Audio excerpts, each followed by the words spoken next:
This is Lisa from Mobile Tech Review, and this is the Lenovo ThinkPad Extreme Gen 3. So, yep, the third time around is always a charm, isn't it? Not a lot has changed between Gen 3 and Gen 2, but one predictable difference is that we now have Intel 10th generation H-series 45-watt CPUs replacing the 9th generation. Graphics got a little bit of a jump, too, because we've gone from NVIDIA GTX 1650 Max-Q graphics to 1650 Ti. And we have a little bit more in the way of display options too, but this is still one of my favorite 15.6-inch mobile workstations. We're going to find out why now. So even when you're not using that killer new mobile workstation computer, well, you still need time for you to relax, unwind, and educate yourself, don't you? Especially these days with elections and pandemics and everything distracting you from actually having a little downtime, me time, a little time for self-improvement. That's Blinkist, our sponsor for this video. They take the best nonfiction books out there and they distill them into 15-minute segmented reads. And if you're not into reading, you prefer listening, audible sort of style, you can actually listen to each of these 15-minute segments too. So they have books on all sorts of topics. I mean, I'm into science and technology, but they also have self-improvement, health and nutrition, how to be a more effective manager, all sorts of stuff. So I sat down with the app for a little me time and I read Disatoy's The Creativity Code. And this is about how AI is learning to paint, write, and think. And it's interesting and it's informative, and it's better than your usual doomsday narrative about AI too. The first 100 people who go to our link in the description will get unlimited access for 1 week to try it out free. You'll also get 25% off if you want the full membership. Now, back to our video. All right, so why is this one of my favorite 15.6-inch mobile workstations? Well, it's got that ThinkPad goodness. If you're a ThinkPad person, you get that carbon fiber, 4 layers of carbon fiber kind of build on it. So it's durable, it's impact resistant, yet it feels kind of friendly and not so cold and harsh as a metal-clad laptop would. And you've got the MIL STD A10G tests that it goes through, like 12 tests plus 20 more procedures to, shock, vibration, dust, all that sort of thing. So it's pretty darn durable for those of you who, well, someday might get to travel again with the laptop as well. They also have a pretty solid build quality and the ThinkPad keyboard, which is always very nice. Now, given how thin this has gotten at this point, you don't have the key travel of ThinkPads of old. There's not enough room for that. But still, very tactile, nice, smile-shaped keys. It's just a delightful typing experience for those of you who still deal in the written word. For display options, they've beefed that up a little bit. So now we have 4 different display options, 2 different IPS Full HD displays, differing in their brightness and their HDR versus non-HDR support level. Though we're not talking really high-end HDR wide gamut or anything, don't get too excited by them. And for 4K, I appreciate this. We have both an IPS wide gamut 4K display option and an OLED display option with touchscreen. I do like touchscreens, even on a laptop this size, but I also appreciate that IPS one because it looks a little bit more natural, and for those of you who are doing photo editing, maybe a tad bit more color accurate than the OLED display would be. That said, they do have X-Write software preloaded and supposedly factory calibrations, though on our 4K OLED touch model, the calibrations weren't that great, and switching between them really didn't give me what I expected. For example, going from native, which usually means very vibrant and all that sort of thing, to the photo mode, which is Adobe RGB, really didn't get the color accuracy much better. Oh well. It's the same panel model as the one they use in the last generation, so nothing has changed there, and I'm sure like all of the OLED panels on laptops, it's made by Samsung.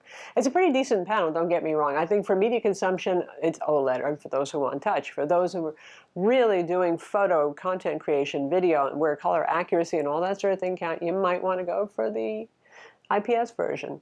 Our 4K OLED model with touchscreen, I'm not sure if all the displays support the Lenovo ThinkPad Pro Pen, which is a Wacom AES pen. Anyway, ours does support the pen. It might not be your first choice, obviously, because it's not a convertible, but it does lay flat 180 degrees on the table to make it a bit easier. A diagonal line jitter on this is actually pretty good. Palm rejection, it's just okay. If you like the really cool carbon fiber weave that we have on our unit, that gets bundled with the high-end 4K display option. Otherwise, you get the usual matte black. It's about $462 to go to the 4K OLED from the base display, and about $260, I think it is, for the 4K IPS. So there's also a monetary consideration.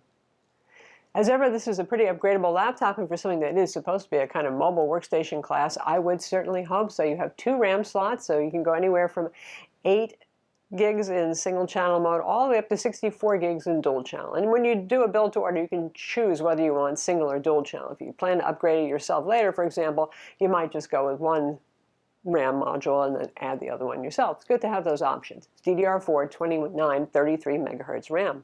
We also still have those 2 M.2 NVMe SSD slots, and you can get anywhere up to 2 terabytes per SSD if you want, and this supports RAID 0 and RAID 1. By the way, the ThinkPad P1 is still an option now. That is a Gen 3 as well.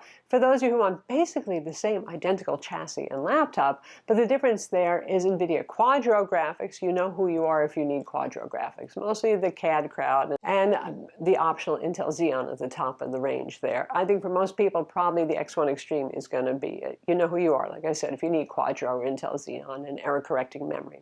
By the way, this has a self-healing BIOS. What does that mean? Well, whether a BIOS update just gets borked and goes wrong, or if you've got a malware attack going on, it can heal itself and basically restore the proper BIOS on the machine. This is something that we see more often on commercial and business user kind of laptops. HP does the same thing. Dell offers this sort of stuff. So that's good to have. And, you know, we've all had a BIOS update go wrong here or there, even if you're not attacked by malware. So good. This has stereo speakers with Dolby Atmos software, and they sound pretty good. Though ThinkPads are nominally business machines, they do tend to have pretty good speakers. In terms of connectivity, we have Intel Wi-Fi 6 as an AX201 card with Bluetooth 5.1.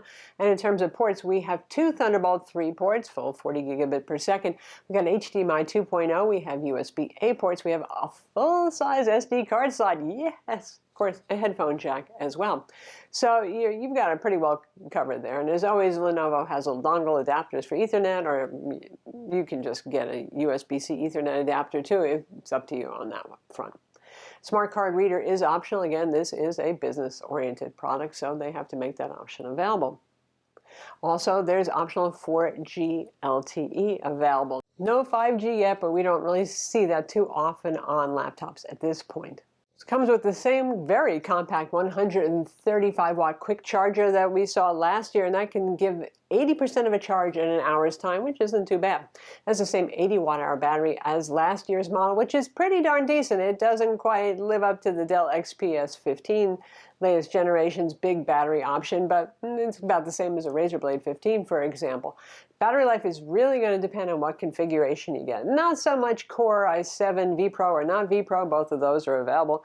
Core i9 will hit your battery a little more, Core i5 obviously less, you know, but the display options too. Since we have the OLED display 4K and the Core i7 vPro, battery life is not going to be super duper on this. But so far, just doing mixed productivity work, surfing the web, social media, streaming video, it's done about 5.5 to 6 hours on a charge. If you go with one of the IPS Full HD options, I would expect to get at least an hour and a half more out of it. So it's decent. It's not maybe class leading, but it's pretty decent. And again, configuration dependent.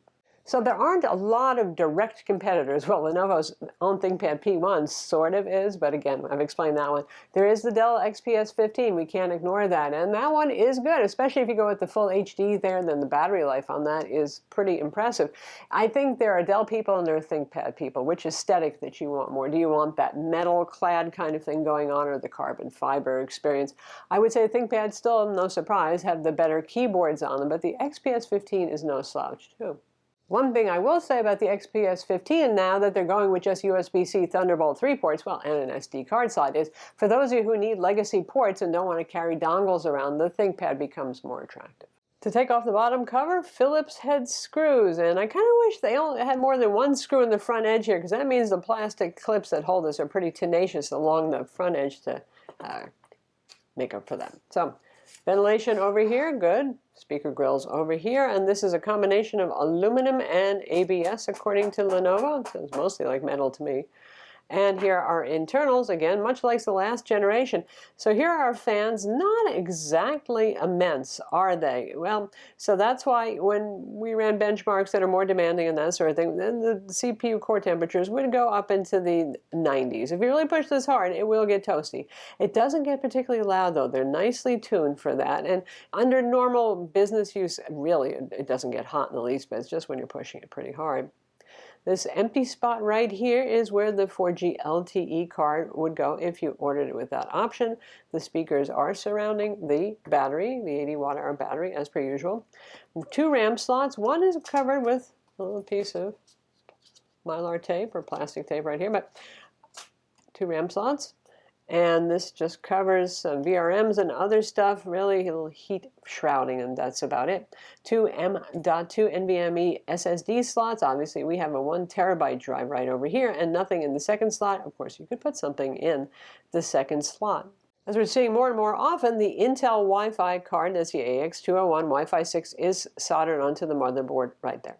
So that's the Lenovo ThinkPad Extreme Generation 3 for 2020. And once again, you know, don't mess with a good thing. Pretty much this is an update with slightly better specs of the last generation system. Still one of my favorite mobile workstations. And as ever, it's extremely, get it, light and powerful too. I'm Lisa from Mobile Tech Review. Be sure to subscribe to our YouTube channel for more cool tech videos and hit the notification bell so you know about them.